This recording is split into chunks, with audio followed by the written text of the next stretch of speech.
Vikrama Simhapuri neuro club సహకారంతో Medicover hospital ఆధ్వర్యంలో న్యూరోస్పేస్ 2026 వైద్య సదస్సు ఘనంగా జరిగింది.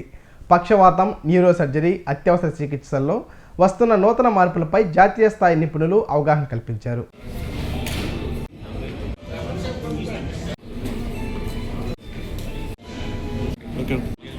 ఈరోజు మెడికవర్ హాస్పిటల్ తరపున ప్లస్ విక్రమసింహపురి న్యూరో క్లబ్ తరపున న్యూరోస్పియర్ అని ఒక సిఎంఈ చేస్తున్నాము. ఇది మినర్వా గ్రాండ్లో జరుగుతుంది. అయితే ఈ సిఎంఈకి మనకి నెల్లూరు నుంచి డాక్టర్స్ ప్లస్ చుట్టుపక్కల ఊరు నుంచి కూడా డాక్టర్స్ వచ్చి దీంట్లోని స్పీకర్స్గా ఉన్నారు. అయితే ఇందులో వేరియస్ టాపిక్స్ న్యూరోకి సంబంధించిన డిస్కషన్ జరుగుతుంది. Latest drug developments, latest technologies, వాళ్ళ పేషెంట్ ఎక్స్పీరియన్సెస్, కేస్ స్టడీస్ అన్నిటి కూడా డిస్కషన్ జరుగుతుంది. అయితే ఈ డిస్కషన్ ద్వారా మనం వేరియస్ ఆస్పెక్ట్స్ తెలుసుకుంటాము, ప్లస్ వేరియస్ యాంగిల్స్లో నాలెడ్జ్ గెయిన్ చేసుకుంటాం. ఇవన్నీ కూడా పేషెంట్స్కి మెరుగైన వైద్యం అందించాలనే దీని ముఖ్య ఉద్దేశం అన్నమాట.